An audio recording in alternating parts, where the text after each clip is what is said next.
Corey, you've outdone yourself. This is an outstanding cut. Andrew, it is a nice cut of venison, but I've got a confession to make. It's not from the hunt the other day. We were completely unsuccessful. A butcher out in the bush? No, nothing like that. This is another benefit of being a SSAA member. How so? Well, besides that $20 million liability cover that members get for recreational shooting, there's now nearly 200,000 members out there. So what we did is we put the call out to see if anyone had some venison hanging around. And this is it? Yeah, this is a nice little bit of fallow from one of the Illawarra members who shot it recently. So local. Very local. Handy. Let's get on with it. I'll leave it to you. Make me a pie. Sure will. There's plenty here.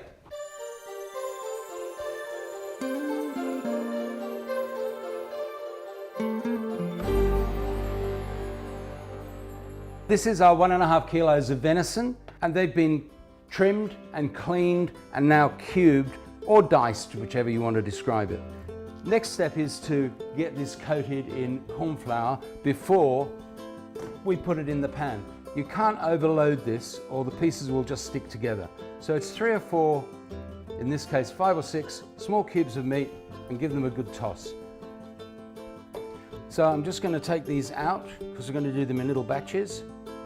And I'm going to use the old corn flour bowl to throw them into. Now the job is to coat all of these pieces of meat, the cubes, evenly so that you don't get any lumpiness through it. We've dusted all our venison cubes with corn flour, and we're now going to put them into a smoking, very hot, well-oiled fry pan. Here we go.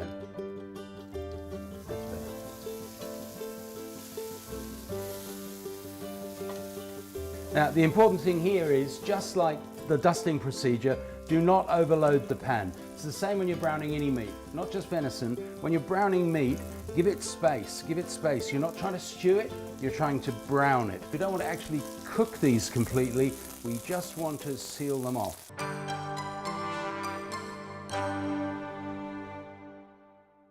Our last little bit of venison, nicely browned, can go in there, and the pan is going to offer us up some wonderful little crispy bits, and it's time to deglaze that.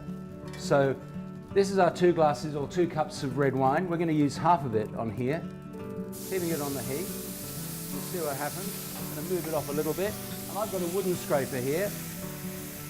It's just the thing for making sure we get all these bits and pieces, and that's going in here. So here we go. Let's put that into our casserole. The next step is to re-oil the pan and then get our onions, roughly chopped, 3 brown onions, and put them in and saute them until they're just sort of golden. You don't want it too hot, you do want it hot but not too hot. These things should end up being sort of transparent golden rather than crispy at the edges and fried up.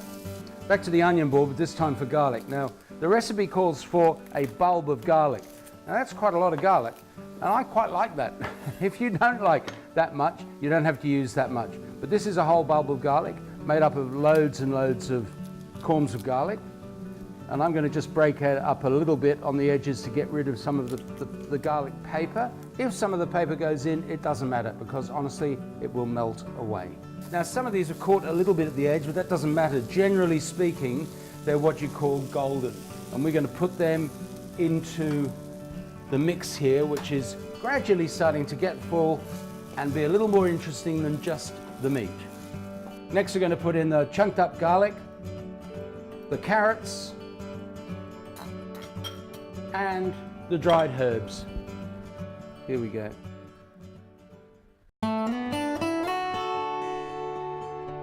So let's get back onto the mushrooms. Now these are field mushrooms. They're really very large bun mushrooms in many ways. They're not really the big flat fields, but they're all that's available at some times of the year, and they are just as delicious. I've already taken the end off the stalk.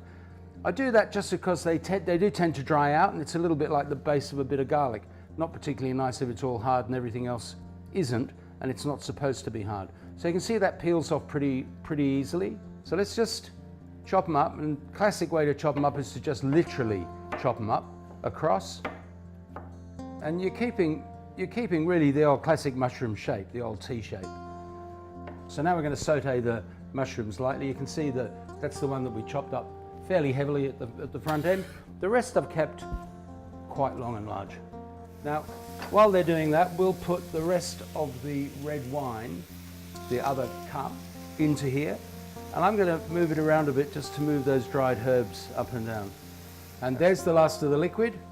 So we'll put the lid on and let this simmer for about an hour. So to make the pie crust, or the tops, take your pie bowl, place it on the crust, and out of this I think we can get 2. So let's place another one on there just to make sure. You need it to be a bit bigger than the overall size of the bowl opening. You need a little bit of an overlap. So what I'm going to do is take a blunt knife. You don't need a sharp knife. This is a butter knife. And I'm just going to work around a little bit outside the full size of the pie bowl to allow for a bit of shrinkage. Now, you should also follow that school of thought when you're actually doing this. It should be done quite close to the end of the process, about now as we're doing it, or you may get the pastry sheet shrinking and curling just in the natural atmosphere of your kitchen. So, we've described these sort of shapes. I'm going to leave that little corner sitting there, and I'm going to take these two and do the same over here.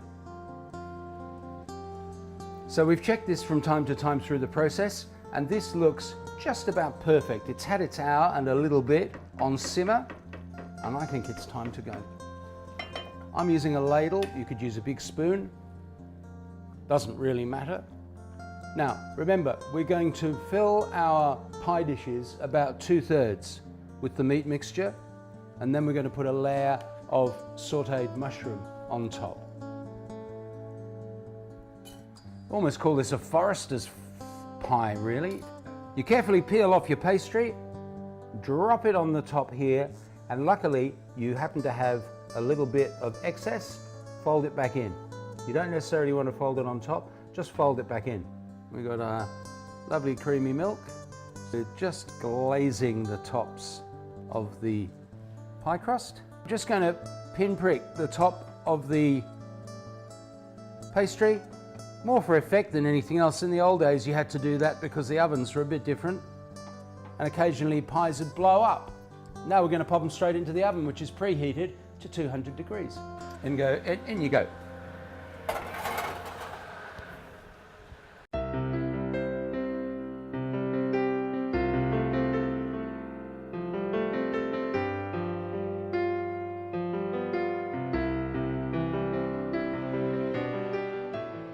After 25 minutes at 200 in the oven, this is what they should look like.